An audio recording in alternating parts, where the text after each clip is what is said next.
inicialmente da gravação.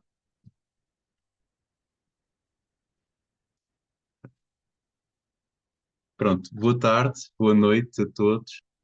É um gosto enorme termos uma nova conferência e acolher a comunidade académica em torno de um tema tão interessante e que reuniu, acolheu um grande conjunto de pessoas interessadas em torno de três conceitos: religião, justiça e disciplina. Agradecemos também a presença do Dr. Ronaldo Vaínfas e do professor Dr. José Pedro Paiva, que aceitaram prontamente o convite para aqui estarem presentes. E, portanto, também é um momento de celebração. O grupo faz hoje, o grupo de estudos interdisciplinares em ciências sociais, 6 anos, penso eu, de existência, e, portanto, será também é um momento oportuno de celebração. Portanto, em prim- vou primeiro fazer a apresentação do Dr. Ronaldo Vaínfas, uma breve nota biográfica. Eh, Foi professor titular de História Moderna na Universidade Federal Fluminense, é licenciado em História pela Universidade Federal Fluminense, mestre pela mesma universidade em História do Brasil e doutor em História Social pela Universidade de São Paulo. Pós-doutorado pela Universidade de Lisboa, em 2007, pela Universidade de São Paulo, e pela Universidade de São Paulo em 2013, 2014. Professor visitante da UFRN e da Universidade Estadual do Rio de Janeiro, onde lhe foi atribuído o título de pesquisador emérito.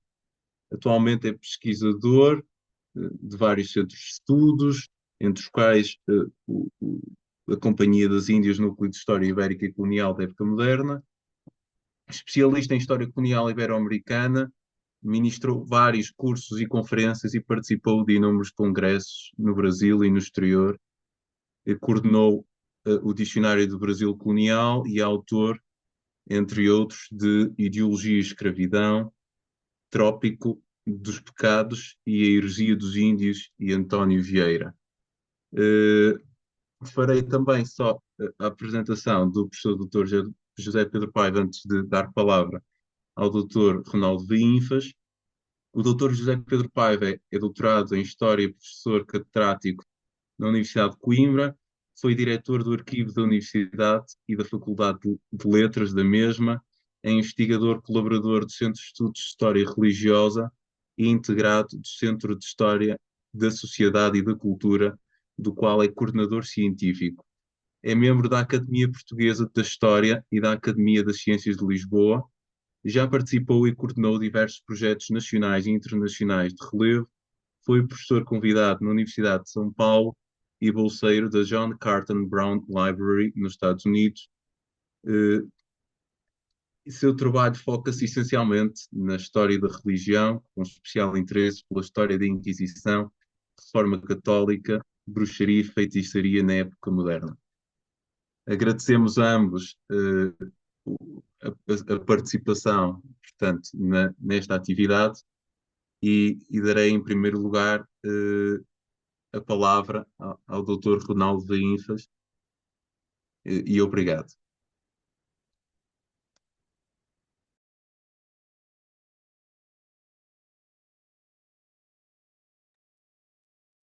Não estamos a ouvir, penso.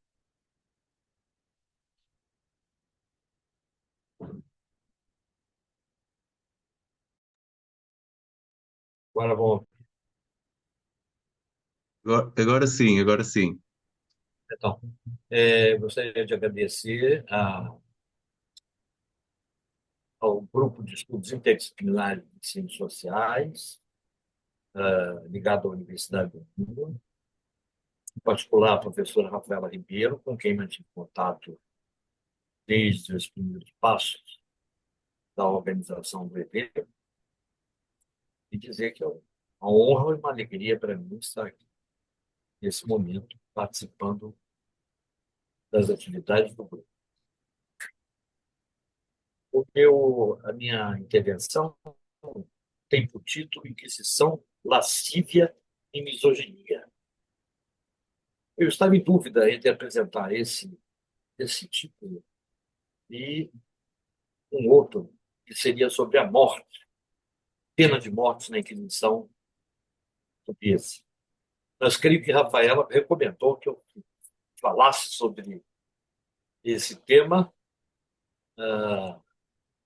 que eu acabei de explicitar, e eu segui rigorosamente a orientação dela, e vou apresentar isso a partir de um caso, de um processo inquisitorial, Tribunal de Lisboa, no início do século.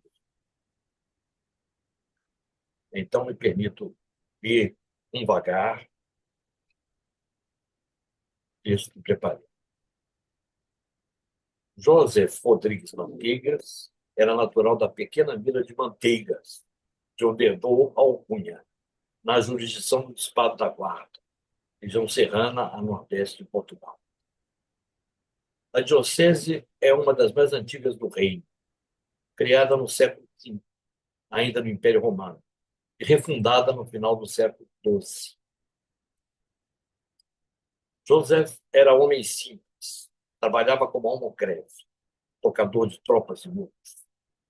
Casado, tinha cerca de 40 anos quando foi preso pela Inquisição de Lisboa em 1701, tornando-se réu de 3 processos históricos. Entre outras culpas, por divulgar que não havia pecado na fornicação. Pelo contrário, Deus aprovava que se fornicasse à vontade.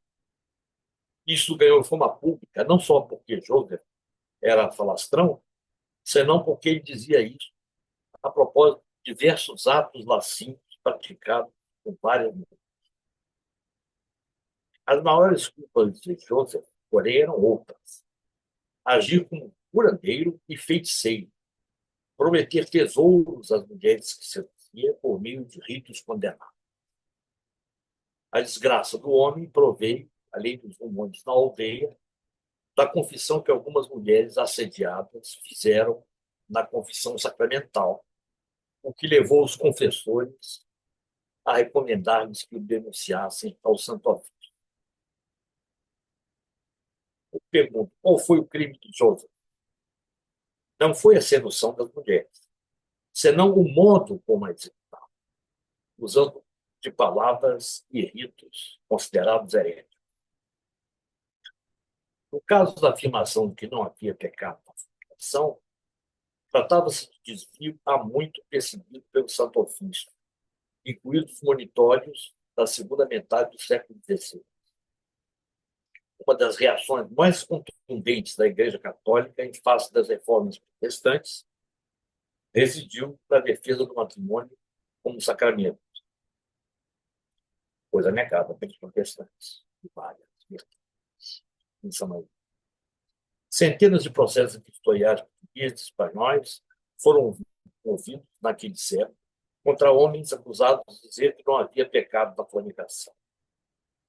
A maioria dizia isso, sublinhado que assim o era se as mulheres fossem prostitutas, ou, na linguagem da época, mulheres da vida, mulheres públicas ou mulheres solteiras. Esta última expressão significando algo como mulheres disponíveis, sem proteção da família ou marido.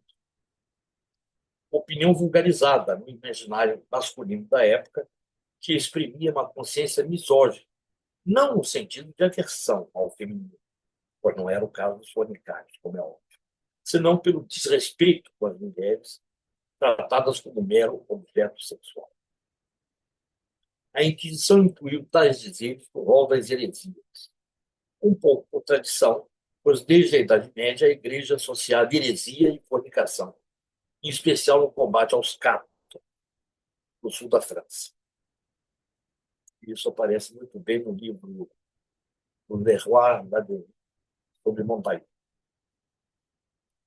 O raciocínio era simples e estereotipado. Se o indivíduo era herege, devia ser fornicário. Se fornicava, podia também ser herege.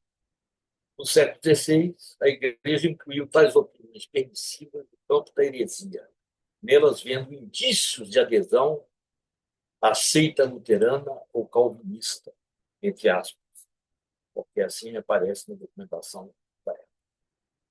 Como as igrejas reformadas aboliram a grande maioria dos sacramentos, inclusive o matrimônio, os teólogos católicos passaram a associar os protestantes à fornicação. No século XVII, referindo-se a Lutero e a Calvino, o célebre jesuíta Antônio Vieira chamá-los-ia sensuais, que haviam dado, entre aspas, soltamente, que haviam citado soltamente ao vício dos pecados, renegando a expiadora confissão, a castidade e o santo matrimônio. Conservam o batismo, disse ele, e o nome de cristãos, mas são ateus verdadeiramente. Em todo caso, o apogeu da perseguição aos fornicários ocorreu na segunda metade do século XVI, tanto na Espanha como em Portugal e respectivas colônias, sob a influência moralizante do Concílio de Trento. A jurisdição de Santo Ofício foi pouco a pouco ampliada, passando a abrigar desvios de ordem moral ou sexual atentatórios à pureza da fé católica.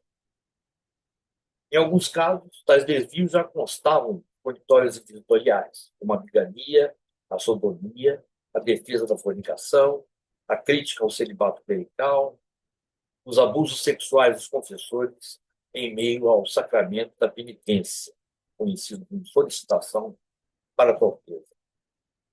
Na segunda metade do 17, alguns desses desvios foram menos perseguidos, e esse é o caso da defesa, da chamada defesa da fornicação, enquanto outros continuaram sob a mira do Santo Ofício, como a sodomia e a bigamia, e até perseguidas com mais rigor, diria.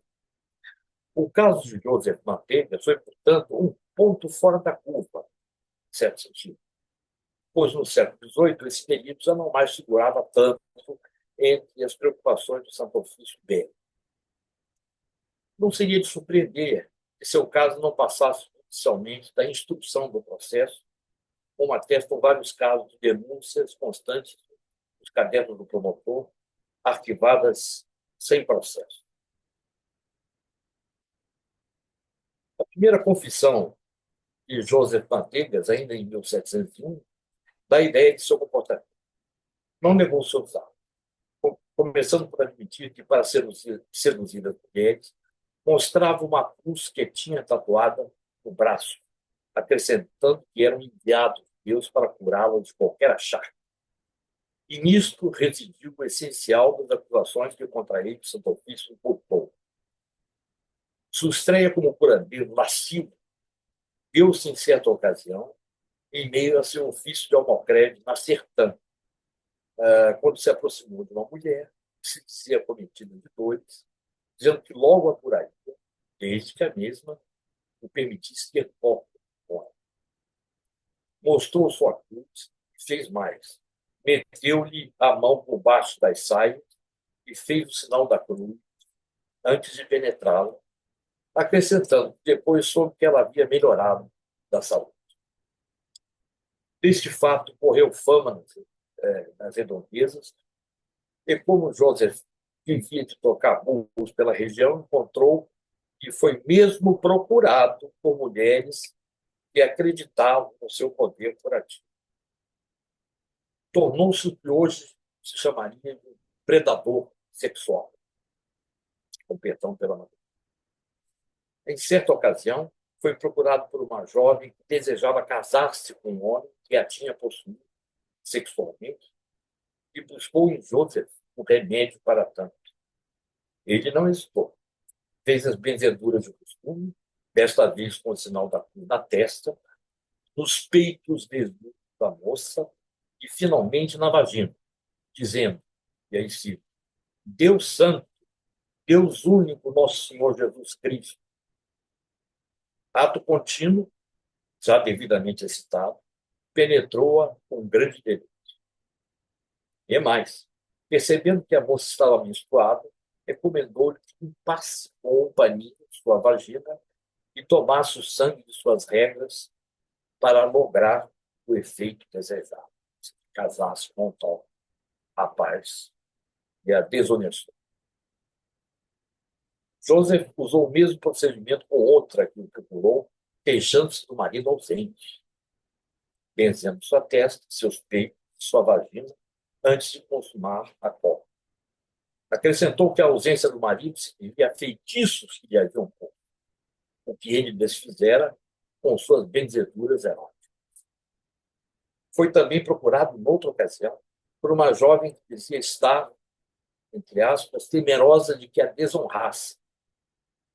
Joseph repetiu suas artes. Dizendo-se enviado de Deus, fez o que sempre. Benzeu a moça, mostrou-lhe a cruz estatuada, penetrou-a, desta vez lhe deu um paninho para limpar-se e usar a mistura obtida em uma espécie de remédio divino. Em várias ocasiões foi ele a abordar a mulher, e, para tanto, fingia-se de frade, entre aspas. Optou, então, por agigantar seus poderes, contando histórias fantásticas para seduzir, como a de que cito, de que fugira de uma torre com asas de papel. Noutra ocasião, disse ser capaz, cito, de ajuntar quantos lobos e bichos houver. Esta menção a lobo nos remete a uns poucos casos que, nosso caro presidente José Pedro Paiva descobriu os papéis pictoriais relativos ao lobisomem. Cito o caso extraordinário de Feliciano do Sacramento, a lentejana que, segundo uma testemunha, cito, descobria todas as bruxas de Viseu e que aí havia um lapusomem, conforme a grafia do documento. Criatura, então, afamada por ser homem que, cito, durante certas noites, e nesse estado, cometeria vários estragos. Fecha a citação.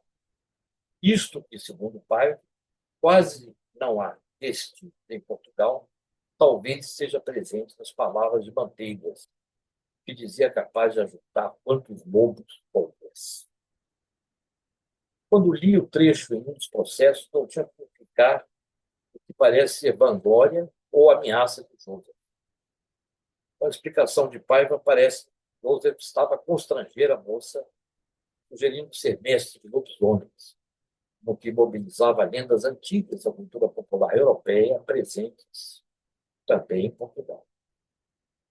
Quando examinei o caso de Joseph, lembrei-me também de Frei Luís de Nazaré, carmelita que atuava na Bahia nos anos 1730, afamado por seus poderes de exorcista e curandeiro. Laura de Melo Souza descobriu esse processo, sobre o qual publicou o artigo pioneiro dos anos 80. Frei Luís, sempre que requisitado para curar mulheres, aspas, tinha cópulas com elas ou com outras habitantes da casa, pedindo muito segredo e alegando que tais atos eram indispensáveis para que as enfermas recobrassem a saúde. Fecha aspas. É provável que, em boa parte dos casos, as enfermidades das mulheres fossem dores menstruais ou desconforto da menopausa, com os quais as mulheres não sabiam lidar. Por isso se apoiavam na fama de curandeiro desses homens. Em todo caso, Laura inseriu essas técnicas de sedução, entre aspas, para citar a feliz expressão de Zé Pedro Paiva, da mentalidade popular da época, tempo em que as práticas sexuais possuíam virtualidades sobrenaturais. Frei Luís dizia coisas parecidas com as de Joseph, sobretudo que a cópula com elas era o remédio principal, porque é sagrado, além de também recomendar um paninho para que, aspas, limpassem a matéria seminal das ditas cópulas, para depois passá-las, misturada com água, na barriga das mulheres, banhando-as. Não se esquecia de recomendar absoluto segredo daqueles atos, assim como Joseph Panteiros, por razões óbvias. Os lascivos estudados por Paiva seguiam um roteiro similar, se não idêntico, incluindo o uso de livros, de aspas, que ensinariam como atuar, bem como a invocação do diabo, citando Paiva. Voltando a Frei Luís, Frei Luís praticou tais atos durante 15 anos, até ser preso e sentenciado pelo Santo Ofício. Joseph os praticou por período similar, sentenciado às galés por 5 anos. Fugiu, mas continuou no seu vício. Recapturado, reincidiu e então caiu de vez, em 717, agravando a pena para 7 anos nas galés. Na última fase de liberdade, ampliou seus métodos de sedução. Além de insistir em que não havia pecado na fornicação, porque assim estava ordenado por Deus, dizia, mostrava-lhes um livro que dizia ser a Bíblia como base de seu argumento, acrescentando que só ele conseguia ler. Também mostrava 3 figuras de bonecos ou desenhos que dizia serem profetas que, cito, profetizavam pelo mundo as pessoas agraciadas pelos tesouros. Lançava o livro pelo chão e fazia passar por cima dele as ditas pessoas, benzendo-as com uma moeda amarela, quem sabe de ouro. Proferia, então, 3 frases que diziam serem sagradas, exigindo que as mulheres as repetissem. Boas frases. Toco-me, quero me tocar para este tesouro desencantar, quando ele benzia na testa. Outra, toco-me, tocar-me quero, este tesouro desencantar quero. Fecha aspas. Quando as benzia nos peitos. E, finalmente, toco-me, tocar-me queria, este tesouro desencantar queria. Quando as benzia nas partes íntimas. A qualidade literária desses versos são bem discutível. Frei Luís de Nazaré também utilizava o que dizia ser uma bíblia para legitimar seus atos sexuais com mulheres crédulas e dizia falsas palavras sacras. O comportamento desses 2 personagens e dos estudados por Mário nos remete a um dos confessores solicitantes, homens que se utilizavam da privacidade da confissão e da autoridade sacerdotal para apalpá-las, seduzi-las e, no limite, consumarem relações sexuais com as penitentes, fossem solteiras, casadas ou malversavam a sacralidade da confissão e, por isso, quando presos, caíam na jurisdição de Santo Ofício. Diversos autores examinaram os processos contra os solicitantes da historiografia luso-brasileira e hispano-americana, como Lana Lage, em A Confissão pelo Avesso, obra recém-publicada, porém sustentada como tese de doutorado já há décadas. O autor examinou cerca de 150 casos de solicitação denunciados ao Santo Ofício no Brasil, processados em Lisboa. Eram homens que abusavam do ofício, buscando seduzir as mulheres, sobretudo quando tocavam, nos colocam, no pecado da luxúria, ocasião que os excitava, segundo o depoimento das assediadas. Os solicitantes assediavam mulheres de todas as condições sociais, sem distinção de status, exceto quanto à linguagem sedutora. Se fossem mulheres brancas, de status elevado, costumavam elogiar a beleza dela, recitar poemas, usar de cortesia e palavras amorosas. Houve um padre que chegou a passar uma pequena flor de sua boca para a da penitente por entre as grades do confessionário. Não encontrou resistência no agrado da flor. À medida em que abaixava o nível social das mulheres, os solicitantes ficavam mais atirados. E, se fossem elas casadas, desmereciam os maridos, prometendo presente. Com as mulheres negras e mulatas, escravos ou libertas, então, usavam-lhe palavras chulas e não hesitavam em tocar nos peitos e a vagina. Assim, a solicitação adúpia seguia de perto a ordem estamental do antigo regime, que no Brasil era enrijecida pela escravidão. A misoginia atravessava todo o rito, pois os confessores viam as mulheres, antes de tudo, como objeto sexual. Jaime Gouveia retomou o tema, em 2015, multiplicando os casos e as chaves de interpretação. Em livro intitulado A Quarta Porta do Inferno, Vigilância e Disciplinamento da Luxúria Clerical no Espaço Luso-Americano. Confirma, para além da solicitação, os apetites sexuais de sacerdotes, nada observantes do voto classificado. A Inquisição processava tais homens por suspeitas de que cometiam erros de fé, contrafazendo o sacramento ou desafiando verdades ortodoxas, e não por suas funções verônicas. Os panicários negarem haver pecado tais deveres. Os solicitantes por usarem da confissão para atos lascivos. Os frades ou padres incontinentes por usar elementos sagrados para facilitar seus desejos sexuais. Não cuidavam das mulheres desonradas ou defloradas, pois isso escapava de sua jurisdição. Porém, vale especular se ao processarem indivíduos na arte da sedução, com esse documento, não estaria o Santo Ofício ao coagir os fornicários para proteger as mulheres. Penso que, mesmo sem esta intenção, para além da sua humanidade regimental, a Inquisição acenava com castigos puros para homens abusadores em uma sociedade tremendamente. E aqui chegamos ao desfecho da nossa intervenção, que começou com Joseph Manteigas, da Sertã, passou pelo Frei Carmelita da Bahia, o fornicário português, terminou com os solicitantes de todo o Brasil.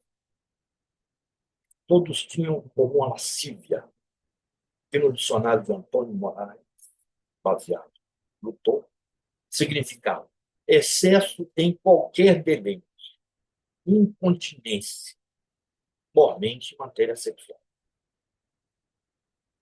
Eram mesmo todos desrespeitosos com as mulheres, característica da relação de gênero toda a Europa, para não dizer no mundo, se me permite. O mais importante, porém, residia no uso da religião para temperar encontros amorosos e relações sexuais proibidas pelo direito canônico e secular. Para não falar do direito costumeiro. Há inúmeros casos que demonstram os papéis do Santo Ofício a mistura do sagrado com o profano na vida cotidiana. A erotização das crenças religiosas, ou, por outra, a sacralização das relações eróticas, eis o que me parece mais relevante sublinhar do que simplesmente apontar o abuso de mulheres por homens mal intencionados, ainda que por vezes grosseiros. Por outro lado, para concluir, diria que, sem negar o desrespeito descarado, por vezes racista, dessas condutas, seria ingênuo supor que todas as mulheres fossem presas fáceis e ingênuas em tais relações. Frei Luís de Nazaré achava que as mulheres do Brasil eram tolas, sem exceção. E Joseph Manteigas achava o mesmo das portuguesas. Ambos se enganavam rotundamente. Há muitos casos, inúmeros casos documentados nesse processo, em outros, em que foram as mulheres que procuraram os homens com fama de curatriz, sabedoras de como os tais homens faziam as curas. Corria no telefone árabe, digamos assim. O mesmo vale para algumas mulheres que buscaram confessar-se com padres sabidamente lascivos. O disse-me-disse era fonte poderosa de informação em comunidades miúdas, como na época. Queriam também elas experimentar aventuras? Excitavam-se também com essa sacralidade erótica? É perfeitamente possível supor que muitas, longe de ignorar os perigos, sabiam bem onde estavam pisando quando buscavam tais curandeiros e confessores. sorte que se me permite, o melhor aqui é seguir o que escreveu Shakespeare em 1598, pela boca de Hamlet, e cito: há muitas coisas entre o céu e a terra, Horácio, do que sonha a nossa vã filosofia. Muito obrigado.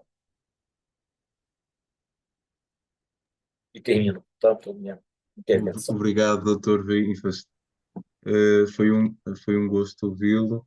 Há aqui tópicos que valerão depois a pena discutir: sexualidade, reforma católica, há aqui vários aspectos que valerão a pena depois discutir. E agora passo o mais momentaneamente possível eh, ao doutor José Pedro Paiva. Muito, muito obrigado, boa tarde a todas e a todos. Agradeço o convite. Eu, depois desta intervenção do Ronaldo Weinfels, até tenho vergonha de comunicar o que quer que seja, uma vez que ele tratou de um assunto que é absolutamente cativante, só pela matéria foi abordada. E eu, aquilo que queria aqui fazer hoje convosco é partilhar algumas das investigações mais recentes que tenho vindo a desenvolver, que creio que se enquadram bem nesta tríade religião, justiça e disciplina, mas que, ao invés do percurso que o Ronaldo acabou de seguir, não se centra na Inquisição, mas no episcopado. E, portanto, o papel dos bispos enquanto atores e protagonistas do exercício da justiça e do disciplinamento das comunidades que tinham a seu cargo. Se tivesse que dar um título a isto, seria algo parecido com os bispos de Coimbra, senhores donatários de terras no interior do seu bispado. Portanto, no fundo, vou aqui pensar algo que a historiografia tem tratado muito pouco, para não dizer nada, sobretudo para o período moderno, que é a da ação ou que foi a ação do episcopado enquanto senhores donatários de terras com direitos de natureza régia delegados nos seus territórios. Portanto, não os bispos enquanto pastores de almas, enfim, dimensão que naturalmente não perdiam nas terras em que eram senhores donatários, mas sobretudo do exercício da justiça e do modo como ela estava organizada nas terras em que eram também senhores. Para o período medieval, há estudos mais abundantes sobre esta dimensão do papel do episcopado, sobretudo no caso do arcebispado de Braga, em que os arcebispos eram também senhores da cidade de Braga. Para o período moderno, de facto, pouco trabalho existe sobre esta matéria. E queria, sobretudo, nestas primeiras primícias deste trabalho, discutir três questões fundamentais. Primeiro, quais eram as competências, a jurisdição senhorial que os bispos tinham enquanto senhores donatários das suas terras, aqui na Diocese de Coimbra. Segundo, como é que aplicaram essa justiça? E terceira questão, sobre a qual me pronunciarei, como é que, num período, numa cronologia que é de afirmação do Estado, de centralização de poder e de expansão dos poderes da coroa face aos poderes senhoriais, como é que os bispos de Coimbra, enfim, reagiram e se posicionaram nesse contexto em defesa dos seus direitos jurisdicionais. O primeiro ponto, que jurisdições e competências tinham os bispos de Coimbra nesta matéria? Bom, queria começar por dizer que, desde esta situação de Coimbra, deste ponto de vista, ou a situação dos bispos de Coimbra, deste ponto de vista, não é específica.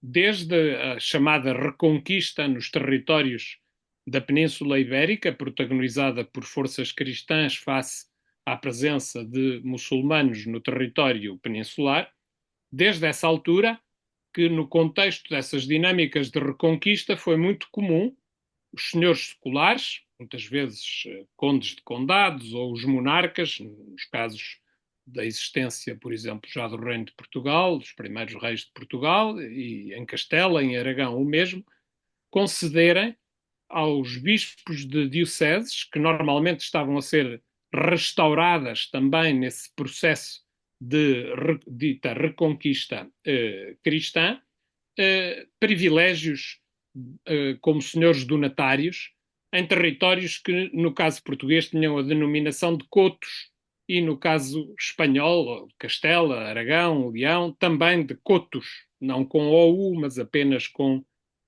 um O. E, portanto, Coimbra não foi exceção neste processo, e pelo menos desde 1080, a altura da refundação da Diocese de Coimbra, que há notícias de doações, quer de detentores do poder no condado portucalense, quer no condado de Coimbra, quer depois dos reis portugueses, aos bispos da Diocese. Num processo que foi crescendo à medida que o tempo passou, normalmente recebendo mais terras, mais doações, etc. O que foi excepcional no caso de Coimbra, isso é uma especificidade única no caso das dioceses ou dos bispos portugueses, uma vez que os privilégios de doação, como se vê bem em muitas das disputas modernas, não eram dadas aos bispos, mas eram dados à Igreja da Diocese de Coimbra e, portanto, aos seus titulares, quer fossem os bispos, quer os cabidos, durante o período de sede vacante.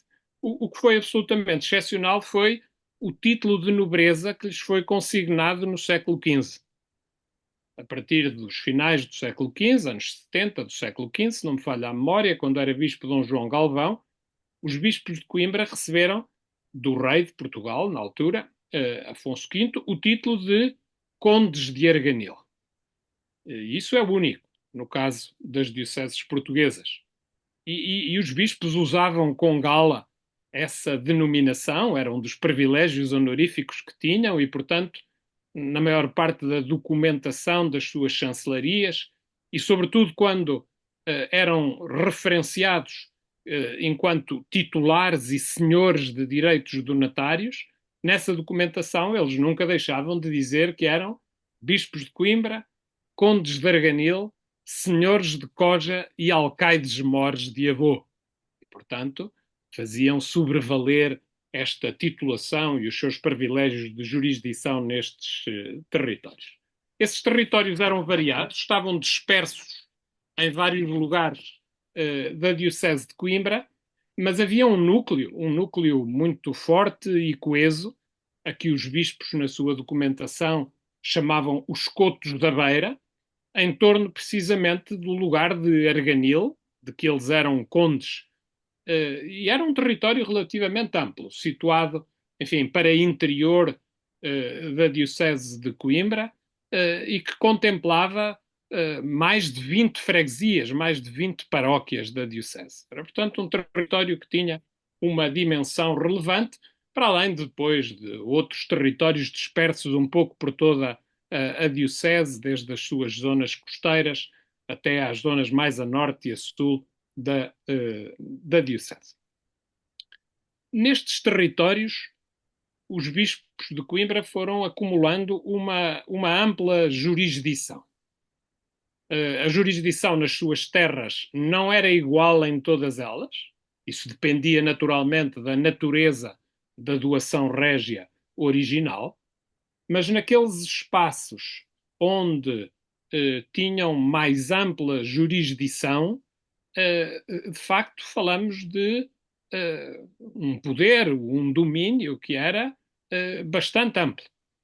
Tinham, por um lado, direitos de justiça, exercício de justiça em algumas terras cível apenas, mas em muitas delas, nomeadamente em quase todos os cotos da Beira, a justiça cível e crime estava nas mãos do bispo de Coimbra e, sobretudo a partir do século XVI, dos inícios do século XVI, por pedido de um bispo de Coimbra ao rei Dom João III, foi-lhe ainda concedida jurisdição e a nomeação de um juiz dos órfãos para tutelar de tudo aquilo que tinha a ver com a proteção dos órfãos nas terras em que eles eram senhores donatários.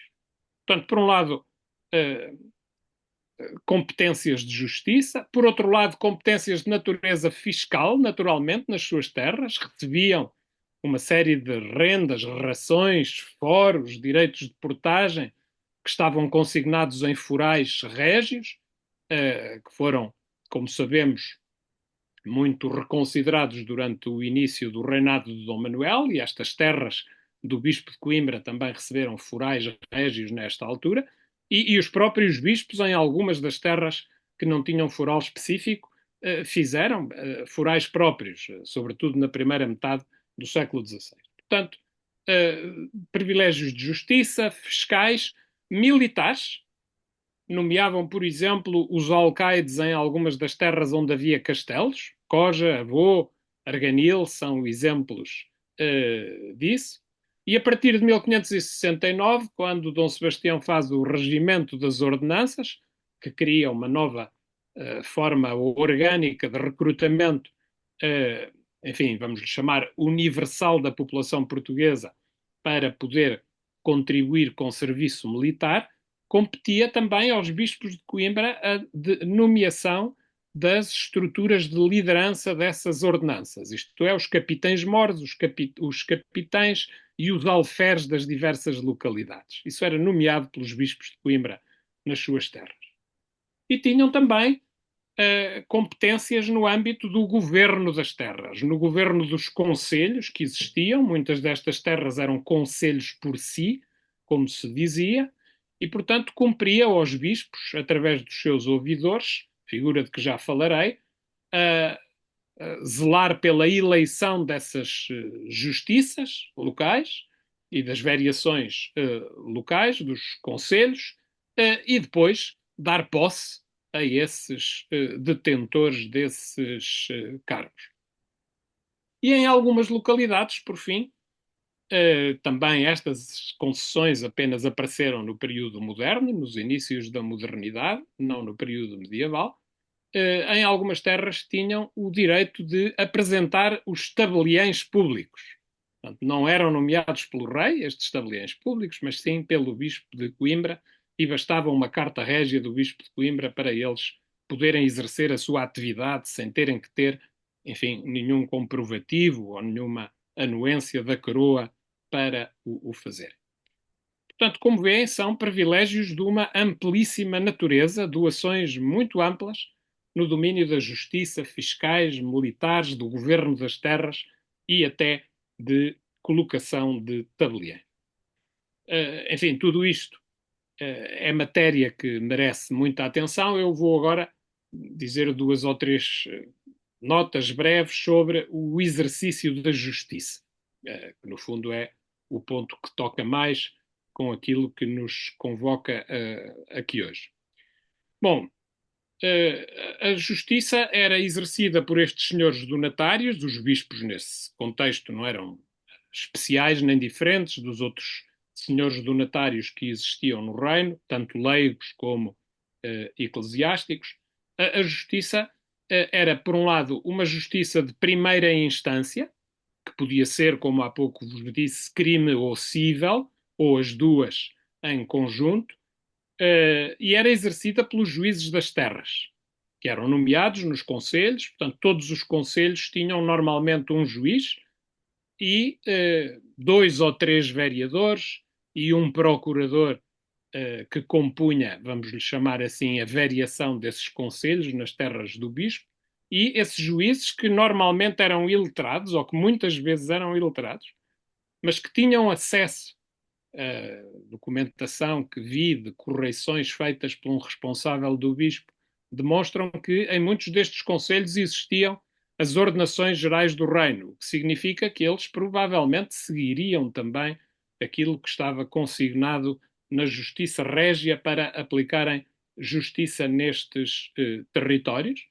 E, portanto, faziam isso em audiências que aconteciam normalmente uma vez por semana nos espaços do concelho, e que eram abertas, e onde se exercia essa justiça, e, portanto, esperavam acusações, queixas, que lhes chegassem ao conhecimento, para eles depois darem avanço a esses processos, e podiam também proceder por devassa.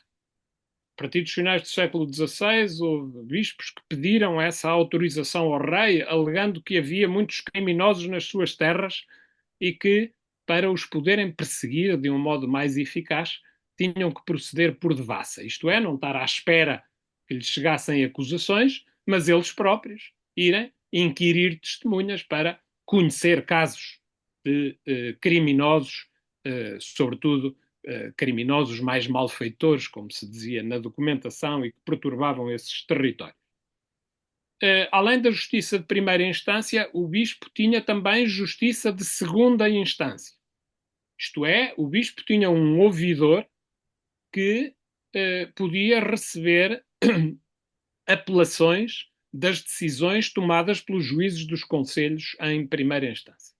Este ouvidor era um letrado, era um licenciado, isso passou a ser obrigatório desde os inícios do século XVI, e a partir dos anos 20, 30 do século XVII, a coroa passou também a exigir que estes ouvidores fossem aprovados pelo Tribunal do Desembargo do Paço, como acontecia com quase todos os outros juízes, quer régios, quer das outras jurisdições senhoriais. E este ouvidor, que estava localizado em Arganil, havia apenas um ouvidor para todos os cotos do bispo, e estava colocado, sediado, digamos assim, em Arganil, podia, portanto, julgar casos em segunda instância, mas também matéria nova, como se diz, matéria de força nova. Podiam também julgar casos em primeira instância e tinham ainda a competência para fazer aquilo que os corregedores da coroa faziam nas terras sob dominação régia, isto é, fazer correção em todos os cotos do bispo de Coimbra. Isto é, podiam ir a todas as terras do bispo de Coimbra ver como é que os privilégios do bispo e a justiça em nome do bispo eram exercidos, e encontra-se aqui no arquivo da Universidade de Coimbra documentação sobre isso. De tudo isto, naturalmente, havia recurso para a coroa. Portanto, as justiças senhoriais nunca eram justiças de última instância e as partes podiam sempre recorrer para a coroa. Para este exercício de justiça, que tinha estes níveis, estavam criadas estruturas que eram estruturas funcionais relativamente simples, muito pouco complexas.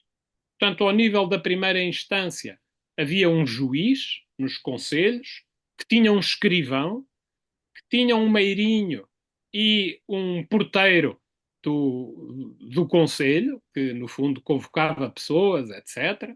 E ao nível da segunda instância, o ouvidor, que, como vos disse, estava sediado em Arganil, também tinha um escrivão, chamado escrivão do ouvidor, e um meirinho para prender, chamado o meirinho do ouvidor. Eram, portanto, estruturas relativamente simples, que tinham arquivos que seriam arquivos mais ou menos itinerantes e que normalmente estavam depositados nas mãos dos escrivães. Parece muita documentação que explicita isso. Portanto, o arquivo, o cartório destas instâncias de justiça estava nas mãos dos escrivães, o que naturalmente é hoje um problema para os historiadores, porque a maior parte dessa documentação desapareceu. A única coisa que existe e que está no arquivo central da Diocese são algumas cópias de algumas causas judiciais que os bispos de Coimbra consideravam importantes para defender a sua jurisdição e os seus privilégios e que mandaram copiar e que nos permitem hoje reconstituir um pouco deste exercício da justiça. Queria sublinhar que as populações no território sabiam muito bem quem é que fazia justiça e recorriam a ela. Não é? E sabiam manusear as diversas instâncias de justiça. Portanto, aparecem casos em que pessoas humildes, analfabetas, recorrem das decisões dos juízes de primeira instância para o ouvidor, ou se dirigem diretamente ao bispo, pedindo que o seu ouvidor intervenha para fazer justiça, ou, em última instância, recorrem à coroa, depois das decisões do ouvidor, para tentar valer os seus propósitos.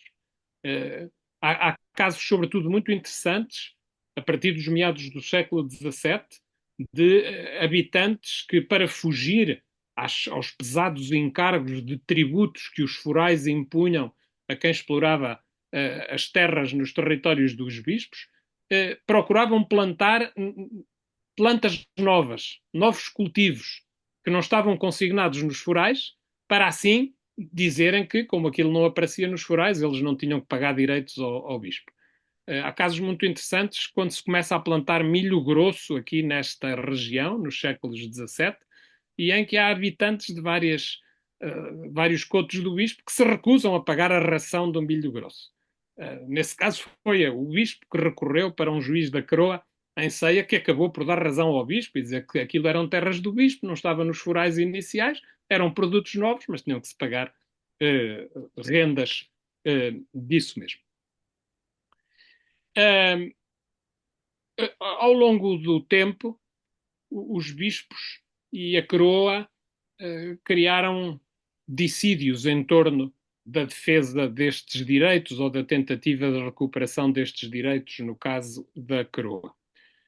Para os bispos, a defesa destas jurisdições era muito importante, por várias matérias, por questões de natureza honorífica, já aqui explicita isso, por questões materiais.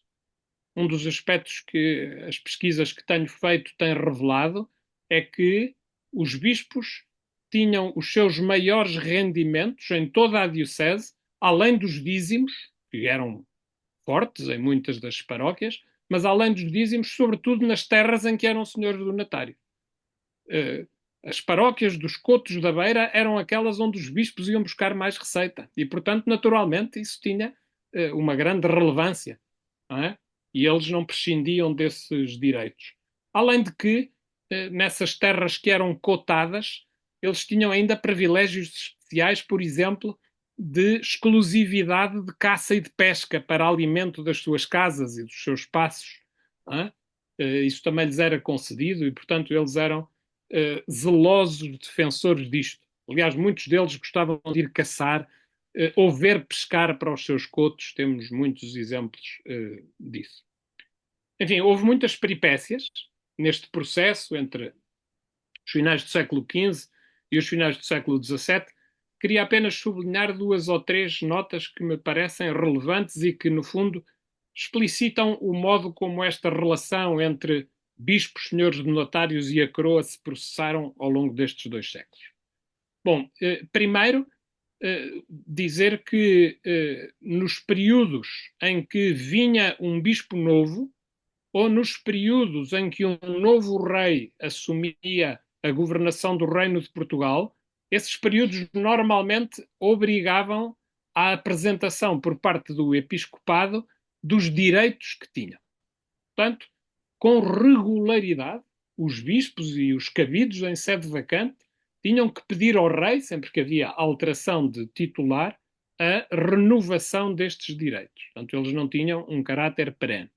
E quando um monarca novo chegava, tinha também que, no fundo, sancionar aquilo que os seus antecessores já tinham feito em relação a esses direitos. Ora bem, estes momentos de transição entre a chegada de um novo bispo, a chegada de um novo rei e a, no fundo, legitimação de uma situação que já existia do passado, foram normalmente, ao longo da época moderna, aproveitados pela coroa para tentar recuperar os privilégios que tinham sido doados no passado. Sobretudo quando existiam períodos de sede vacante longos, e isso aconteceu aqui na Diocese de Coimbra, de um modo especial, por exemplo, a seguir ao período de 1640 até 1668, o cabido viu-se aflito para renovar os privilégios que tinha e os juízes da coroa, sobretudo os corregedores, entravam nas terras do bispo, não é? O que estaria proibido, de acordo com as jurisdições que os bispos tinham, para tentar recuperar uma série de privilégios que tinham. E, por outro lado, uma segunda nota importante tem a ver com, neste caso, não das relações com a coroa, mas a relação com os outros poderes senhoriais.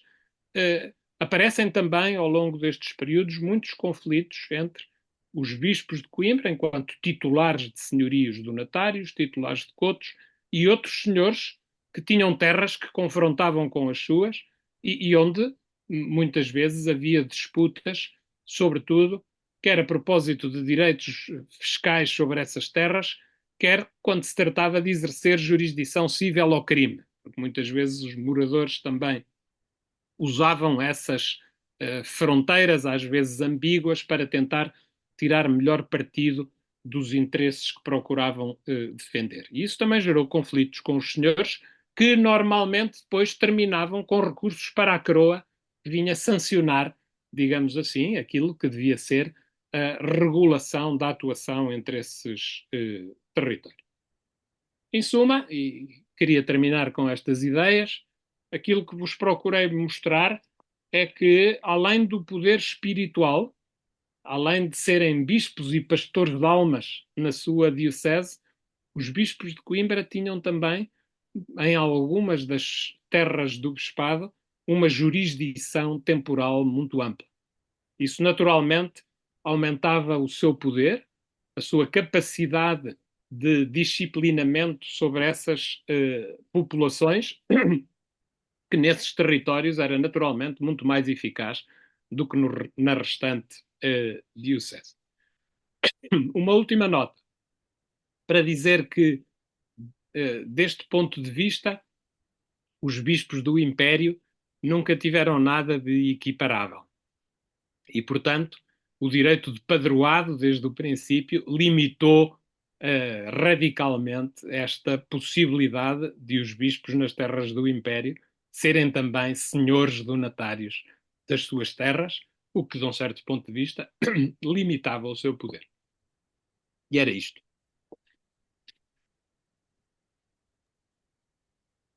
Agradecemos a comunicação.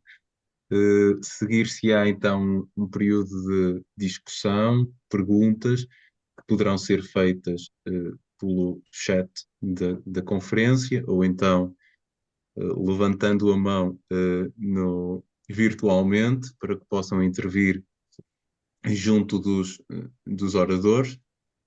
E, portanto, abrimos Eu aqui. pedia a quem quisesse intervir por chat que um de vós, depois, o Tiago ou a Sim, Rafael, sim. lessem as perguntas, porque é difícil de controlar isto tudo por aqui, e sobretudo porque as letrinhas do chat são muito pequenas, e eu a esta hora e velhinho já vejo muito. Sim, eu leio. Não se, se surgir alguma questão pelo chat. E a questão, teria questões. Tentar simplificar. Antes de tudo, cumprimentar Zé Pedro Paiva por mais uma contribuição fascinante, original, de suas investigações históricas. Devo dizer que eu desconhecia completamente essa dimensão que nos foi apresentada aqui. E, de fato, é, é, é área pouco ou nada frequentada pela historiografia portuguesa, quero dizer.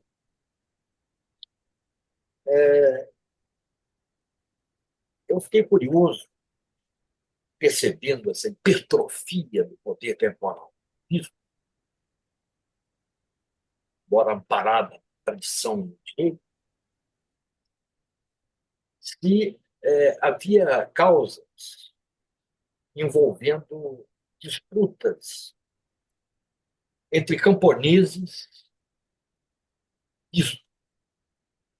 sobre questões de terras, rendas, porque, ainda que seja um fenômeno que se agigantou na época moderna, parece,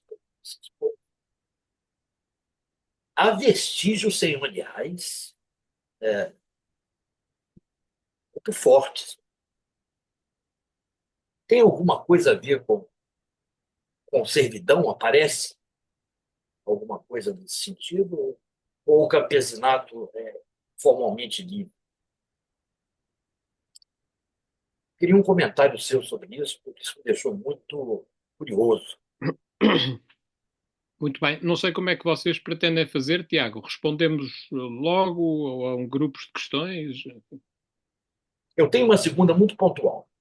Como é que ficou essa situação entre 1640 e 1668, quando Roma não reconhecia, não homologava bispos indicados pela Casa de Bragança? Curiosidade também. Considerava os bispados vacantes, não estavam vacantes, mas formalmente sim. Né? Qual foi o impacto disso? Essa máquina, essa engrenagem que você acaba de oferecer. Bom, como ainda não surgiram só agradecimentos no chat, eu poderei fazer uma pergunta que tinha para o Dr. José Pedro Paiva e assim já tinha um conjunto de questões eh, para responder e se entretanto surgirem outras questões, teremos todo o gosto de aqui referi-las para posterior discussão. E portanto, eu gostava de colocar algumas observações em relação à comunicação do professor José Paiva, que me surgiram e como sendo uma contribuição original, também valerá a pena pensar alguns outros aspectos. Primeiro, pensar como é que se haveria de facto um esforço de demarcação entre as esferas espiritual e temporal dos bispos na própria atuação dos bispos. Ou seja, se tinham todo o interesse em demarcar as esferas temporal e espiritual, ou se havia uma confusão imediata e era propositada. Em segundo lugar, pensar o papel da coroa dos corregedores nas suas correições sobre a atuação dos bispos, sendo que, como a nova historiografia tende a olhar para a administração periférica de Caroa como bastante residual e, portanto, com baixa eficácia de atuação, apesar de ter referido, e bem, que os bispos tinham de renovar os seus direitos em solicitação ao monarca quando este fosse trocado, e, portanto, eh, também valerá a pena pensar até que ponto os corregedores ou outros funcionários reis tinham eh, na sua atuação, podiam influenciar o poder temporal dos bispos. Eh, e depois também pensar ainda melhor os conflitos entre poderes. Já referiu alguns, eh, faltou as ordens militares. Gostaria de ouvi-lo sobre isso. E, portanto, seria essencialmente isto. Ok, presumo que deva responder então agora. Muito obrigado pelas vossas questões. Vou procurar ser muito objetivo nas respostas para podermos ter mais questões e mais Sim, sim. diálogo. Ronaldo, de facto, eu tenho conhecimento de muitas cópias de processos onde o que está em causa são, sobretudo, questões de pagamentos de foros, rendas, direitos de propriedade, representações de direitos de propriedade de pessoas ausentes e as querelas que isso cria. Portanto, na maior parte dos casos, é isso que se consegue apanhar. De jurisdição crime, não apanho nada, enfim, naturalmente, creio eu, pela natureza das fontes com que estou a trabalhar, não é? Como eu explicitei, eh, esta, esta atividade de exercício da justiça era registada por escrivães ou dos juízes dos conselhos ou pelo escrivão do ouvidor, e isso ia ficando em posse deles, que normalmente eram, sobretudo no caso do escrivão do ouvidor, eram ofícios em propriedade. Durante mais de um século eu apanhei a família que foi proprietária do ofício de escrivão do ouvidor, Também tinham que os renovar quando vinha um novo bispo e quando faziam a passagem da propriedade deles para os seus herdeiros, que normalmente até nem foram filhos nestes casos, foram sempre os genros, porque provavelmente eram pessoas que não tiveram filhos masculinos, mas que deram em dote esse seu ofício de propriedade de escrivão do ouvidor aos seus genros. Mas o que acontece é que essa documentação ficou, enfim, dispersa localmente e hoje desapareceu. Enfim, já fiz várias pesquisas nesses concelhos, sobretudo em Avoca, hoje, Arganil, e já não há documentação desse período e, portanto, para aceder aos processos de crime é muito difícil. Mas, portanto, são questões normalmente dessa natureza, direito familiar também, aparecem umas coisas, por causa dos órfãos, etc. Não é?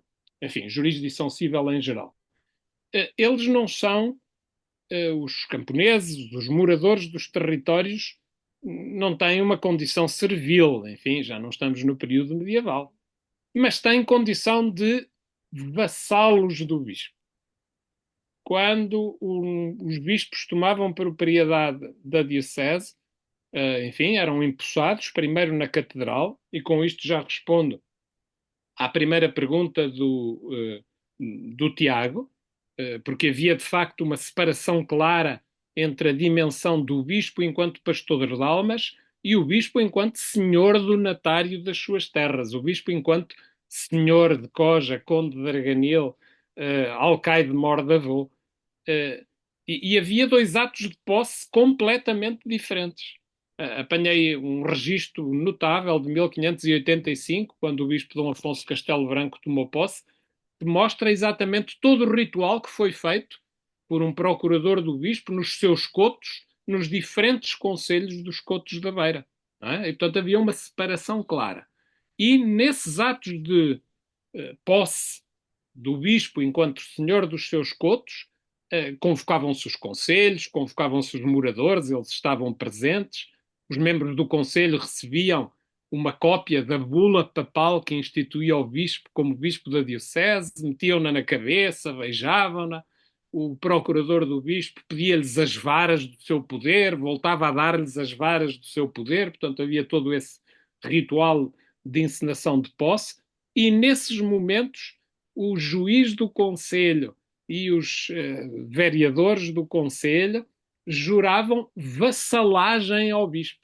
E os titulares de todos os ofícios também juravam vassalagem ao bispo. Diziam-se seus vassalos. E aquele que estava a tomar posse em nome do bispo depois dizia: e eu então agora vos considero verdadeiramente vassalos do bispo, tal, tal, tal, tal, tal. Portanto, existia essa dimensão de vassalagem, é a palavra exatamente que aparece. E creio que 1640 a 1668, enfim, de facto o que aconteceu foi que, enfim, desde 1653 não há nenhuma diocese com titular em Portugal e no Império. Esse assunto só foi resolvido em 1668 e, em bom rigor, os primeiros bispos nomeados são em 69 e em 70.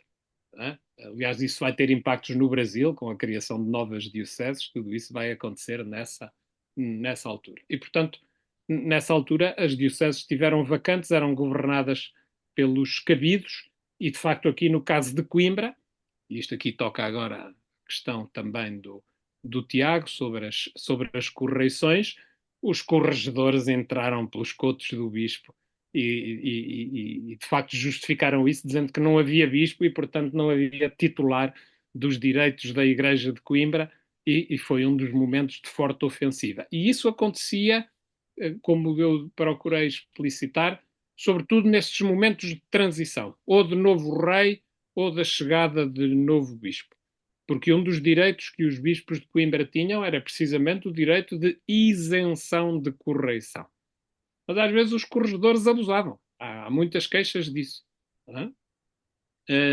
Mas em geral, durante o período em que os bispos eram titulares e depois de renovarem os seus privilégios e doações, os corregedores não entravam nas terras do bispo.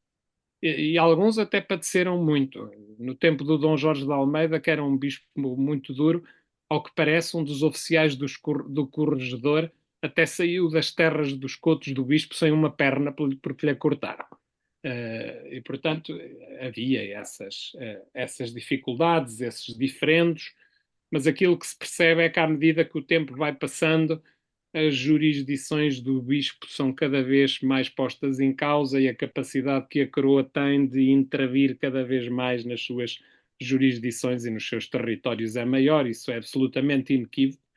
E depois no século XVIII, enfim, eu não falei disso aqui, mas logo na primeira metade do século XVIII vai haver outra vez um grande período de sede vacante aqui e durante mais de 30 anos houve correição dos corregedores da coroa todos os anos nas terras dos cotos do bispo. Portanto, no reinado de Dom João V isso já é absolutamente evidente.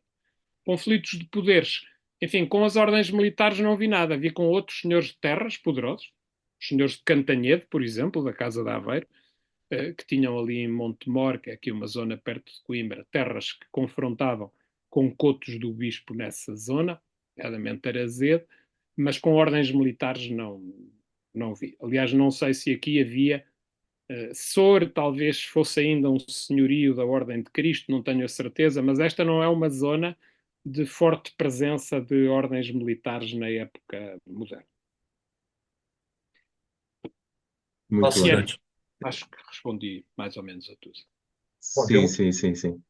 Eu tenho aqui, se calhar, eu tenho aqui uma pergunta para o Ronaldo Vinfas, para alternar um bocadinho, no chat, e duas perguntas para o professor José Pedro Paiva, e depois também levantou a mão a professora Isabel Sá. Eu se calhar vou colocar primeiro a pergunta ao professor Ronaldo Vinfas, da parte da Júlia Rezende, e de facto ela diz que no caso dos homens que fingiam ser eclesiásticos para abusar das mulheres, eram processados mesmo por solicitação, ou o delito era apenas do clero.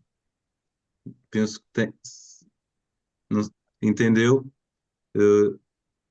Entendo. O delito de solicitação era exclusivo do clero Ok. e dos sacerdotes com poder de confessores.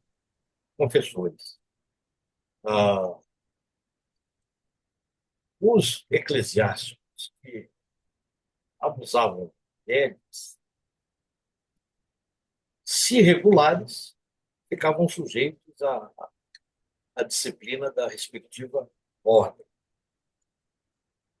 Se não, ficavam sujeitos a sanções da justiça episcopal. Muitos, nem sempre de abuso, mas de concubinato, né? De viver com mulheres que estão sendo, não poderiam ser com elas casadas. Havia casos do Santo Ofício interessantes, de homens do clero, que largaram o estado clerical de moto próprio e se casaram em face eclésia com mulheres, forjando testemunhas, etc. Esses homens, conheci alguns casos, foram processados pela Inquisição por bigania similitudinária, que já estavam casados com a igreja, ao se ordenarem, e contraíram o matrimônio. Então, há casos assim, mas não é um caso de abuso. E a Inquisição não tratava os abusos sexuais em si, com exceção da sodomia e durante o tempo da bestialidade. Ela tratava daquilo que se imbricava com o sacramento, com a religião oficial, como é o caso da bigamia, como é o caso da opção, da solicitação, perdão. Há um caso que eu encontrei, muito interessante, em que foi na visitação ao Brasil, no século XVI, em que um indivíduo foi acusado de fazer muita piada, falar das suas aventuras amorosas com as nativas. Ele foi acusado não por isso, mas por dizer que não havia pecado nesse, nesses atos, porque essas mulheres eram mulheres desonradas, né, por natureza, e se ofereciam em troca de qualquer coisa. O visitador insistiu, querendo saber o que ele pensava, se era ou não era pecado. E, para emendar a pergunta, ele perguntou se o indivíduo fornicava muito. E o indivíduo falou, ah, sim, sem dúvida. Aí o visitador perguntou, e o que você pensa quando faz isso? Aí ele disse, eu não penso em nada. Não penso em nada. Enquanto outros que diziam isso eram perguntados sobre se tinham lido livros luteranos a partir dessa relação que faziam na Igreja Católica entre a reforma protestante e a incontinência sexual. E é casos de crime. Os acusados não sabem nem quem é Lutero, não sabiam ler. Mas, no caso da solicitação, realmente, somente membros do clero que exerciam a função de confessores espirituais.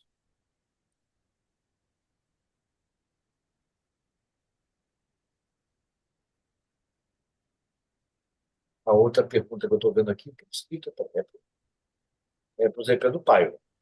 Sim, sim, é do José Pedro Paiva. Se calhar eu peço ao professor que anote aqui as duas questões Sim. e, e depois a intervenção da professora Isabel e depois já poderá responder para agregar aqui as questões mais facilmente. A primeira questão é dirigida pelo Pedro Henrique Félix da Rocha e que pergunta qual era a principal missão dos bispos na vigilância e controle da população na educação dos fiéis. E a segunda é da Júlia Rezende e que pergunta, no caso dos conflitos entre os bispos e os senhores de terras vizinhas, o senhor percebeu se a coroa costumava apoiar os bispos? Tenho curiosidade sobre a relação entre estes dois poderes. É o que diz. Vou dar a palavra à professora Isabel e depois responde-se em conjunto. Não,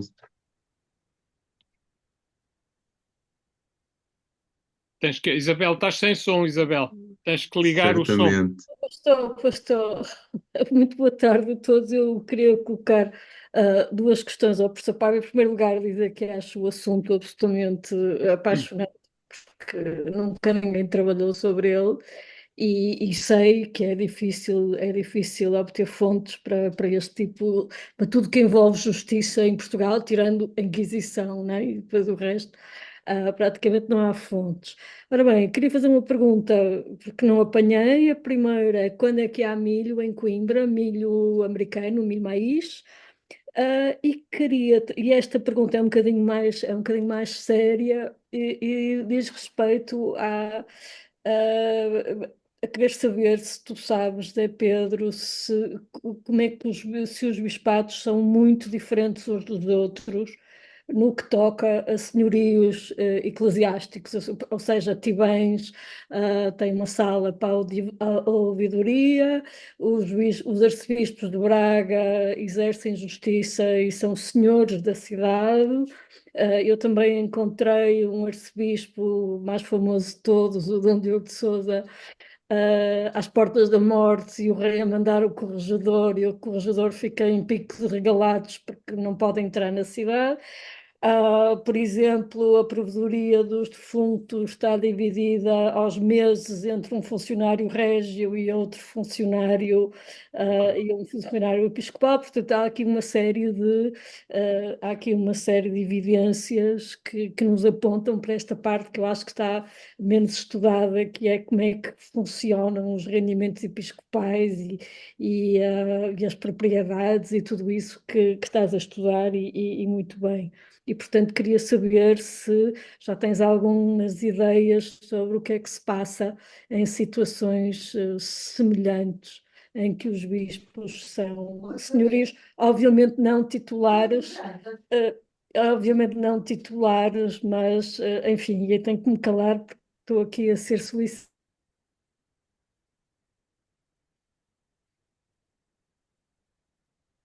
Não vale a pena responder porque a minha mãe é muito surda, portanto, não. Posso Mas responder, Tiago? Não sei se terminaste, Isabel. terminei um bocadinho, embrulhei rapidamente, por razão, por Ok. motivos óbvios. Muito obrigado mais uma vez a todos pelas vossas questões. Pedro, enfim, não sei se captei bem o foco daquilo que queria. Não é uma pergunta muito fácil de responder, saber qual será, enfim, sobretudo se pensarmos em termos de longa duração, porque há aqui também oscilações e variações. Nem todos os bispos tinham as mesmas políticas, nem todos eles encontravam as dioceses hum, na mesma situação quando lá chegavam. Naturalmente, há aqui muitas variações de natureza conjuntural que dependem do espaço concreto que eles estão a governar, da população com que se estão a deparar e, por outro lado, das suas próprias ideias, das suas próprias doutrinas, daquilo que nós poderíamos chamar a sua política pastoral, mas numa resposta que possa ser mais ou menos transversal a todos eles, e neste caso diria não apenas no caso da Diocese de Coimbra, mas enfim, todas aquelas que já estudei com mais detalhe, Viseu, a Guarda, por exemplo, a sua preocupação maior do ponto de vista da correção de comportamentos é aquilo que era designado ou denominado como pecados públicos e escandalosos. E essa noção de pecado público e escandaloso era muito abrangente, não é? Tem a ver naturalmente com a doutrina cristã e católica e o modo como depois havia uma série de comportamentos que localmente eram considerados pecado e eram considerados um escândalo, no sentido em que havia muita gente que os conhecia e isso obrigava a que os bispos interviessem para punir esses prevaricadores. A documentação das visitas pastorais é muito, sobretudo os seus livros de devassas e de termos de culpados, é muito explícita a propósito daquilo que eram normalmente as áreas de intervenção episcopal que se situavam naquilo que nós poderíamos denominar uma ética da moralidade cristã. É? E, portanto, nas devassas das visitas pastorais, a maior parte das pessoas eram acusadas de relações ilícitas pré-matrimoniais, casos de concubinato, portanto, membros de uma relação ilícita ou relações ilícitas em que um dos membros já era casado, mulheres que se prostituíam, pessoas que favoreciam encontros para atos torpes e escandalosos entre membros de sexo oposto uns com os outros, não é? E, portanto, é por aí, não é? A maior parte das preocupações. Segunda questão, Júlia. As fontes que eu tenho não me permitem saber se eram sempre os bispos a ganhar ou se às vezes ganhavam também os senhores com quem eles tinham contendas. Porquê? Porque a documentação que eu consigo compulsar aqui na sede da Diocese são, sobretudo, grandes compilações de cópias de documentação que, na segunda metade do século XVIII, os bispos da Diocese de Coimbra, para defenderem as suas jurisdições e os seus direitos, fizeram de coisas que havia nos seus cartórios. E naturalmente que eles copiaram apenas aquilo que lhes interessava e que, no fundo, dava razão aos seus argumentos, não é? E, portanto, quando se encontram cópias de conflitos com os senhores, é para mostrar que eles têm direitos sobre uma certa propriedade e que, quando a coroa interveio, deu razão ao bispo de Coimbra. É possível, é provável, é natural, compulsando outras fontes, se encontrem casos em que foram os senhores a ganhar, digamos assim, as causas aos bispos, não é? Mas para isso seria necessário consultar, se existissem, cartórios desses senhores privados, que ainda são mais difíceis, provavelmente, do que os senhores eclesiásticos. Não é? Há muito pouca documentação sobre isso, apesar do excelente trabalho que, por exemplo, o recente projeto da Lourdes Rosa tem feito sobre propriedades vinculadas e em que tem acedido e reconstituído uma série de arquivos senhoriais que eventualmente podem ter mais informação sobre isso. Isabel, o processo sobre o milho grosso, se não me falha a memória, é 1643. Se não for 43, é na década de 40, seguramente. E eu até já consultei a Margarida Neto, que, como sabes, é uma das grandes conhecedoras daquilo que é o estudo da história agrícola em Portugal, e ela também ficou muito admirada com isso, porque de facto diz que também não tem muitas notícias mais recentes da produção de milho grosso antes de 1643. E é um exemplo muito interessante e claro, das populações a tentarem fugir àquilo a que nós hoje chamaríamos os impostos senhoriais, não é? E, portanto, eles estão a plantar coisas novas para ver se escapam àquilo que os forais impõem e que, de facto, eram pesadíssimas contribuições sobre quem explorava essas terras. Não sei se os bispados são muito diferentes. Eu, como há bocadinho disse, estudei já com algum cuidado, além de Coimbra, Guarda e Viseu. Para Viseu, para a época moderna, os bispos eram senhores do Fontelo. O Fontelo era uma quinta que ficava ao lado da cidade de Viseu. Tal como Braga, não é? Em que são senhores de Braga, aí eram só senhores de um território contíguo à cidade. Mas aparece muito pouca documentação em tudo aquilo que existe de Viseu sobre o exercício dos poderes nesse território. Mas que era um território também muito pequeno. Portanto, em Viseu, os bispos não teriam cotos de grande extensão. E para a Guarda não apanhei nada. Para onde haverá mais, seguramente, e que merece estudo, é o caso do Arcebispado de Braga, que infelizmente ainda não foi explorado desse ponto de vista, tanto mais que aí a jurisdição não é sobre terras distantes do centro, a jurisdição é na cidade de Braga. Né? E isso naturalmente tem outras implicações. Né?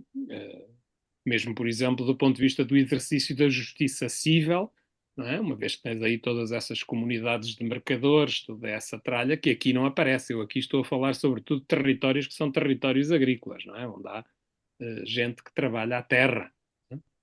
E, portanto, isso merecia ser melhor conhecido. Valia a pena, de facto, fazer isso. Mas não te posso dizer muito mais sobre eventuais diferenças de jurisdição, de concessões das doações feitas pelos reis a esses outros bispos e arcebispos. Enfim, aquilo que conheço também para o caso espanhol mostra que estes privilégios eram quase todos eles muito idênticos, enfim, uns maiores, outros menores, uns mais amplos, outros menos amplos, mas anda tudo mais ou menos à volta da mesma coisa. Privilégios de justiça civil e crime, privilégios fiscais. Os militares raramente encontrei, além daqui de Coimbra. Não é? E se calhar não é por acaso que os bispos de Coimbra faziam tanta gala na sua documentação e, por exemplo, na documentação dos tabeliães, que é muito interessante. Os tabeliães que eles punham, quando faziam as suas notas, abriam quase todas as notas a dizerem que eram tabeliães em nome do Bispo de Coimbra, Senhor de Coja, Conde de Arganil, Alcaide de Lavô, isso estava lá sempre tudo muito bem explicitado. Mas não te sei dizer muito mais sobre isso. Mas é território que merece, de facto, exploração e indagação. Apesar de não ser fácil de trabalhar estes, como viste e bem, como sabes, material de justiça aparece pouco, tirando o caso da Inquisição. Mas há, e provavelmente em quase todas as dioceses, sobretudo quando se tratou da extinção destas prerrogativas, os bispos devem ter reagido e devem ter feito aquilo que os bispos aqui de Coimbra andaram a fazer, que foi fazer cópias desta tralha toda. Um dos livros que me dá mais informação é um livro que tem quase 500 páginas só com cópias de doações desde o período medieval até aos meados do século XVI. Não é? É impressionante. E depois essas cópias também têm que ser muito bem escrutinadas, porque às vezes, naturalmente, havia falsificações, porque eles estão a tentar defender direitos e, portanto, às vezes havia falsificações e num caso ou outro eu já as apanhei. Mas, enfim. Trabalho para fazer por aí.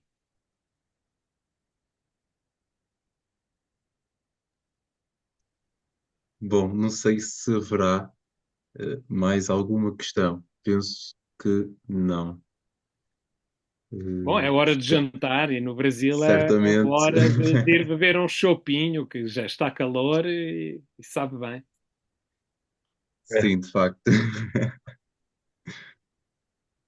Pronto, agradecemos a ambos pelas comunicações, foram muito ricas, aprendemos muito hoje e, de facto, também é um momento, como tinha dito no início da conferência, um momento de celebração para o grupo, são 6 anos, e, portanto, eh, acabamos em beleza, com uma excelente conferência. Agradecemos pelas questões que foram colocadas, de grande interesse, e, portanto, agora só nos resta, pronto, daqui em Portugal, ir jantar.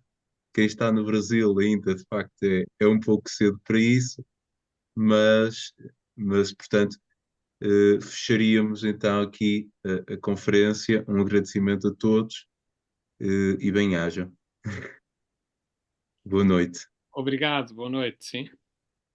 Boa noite, um abraço a todos.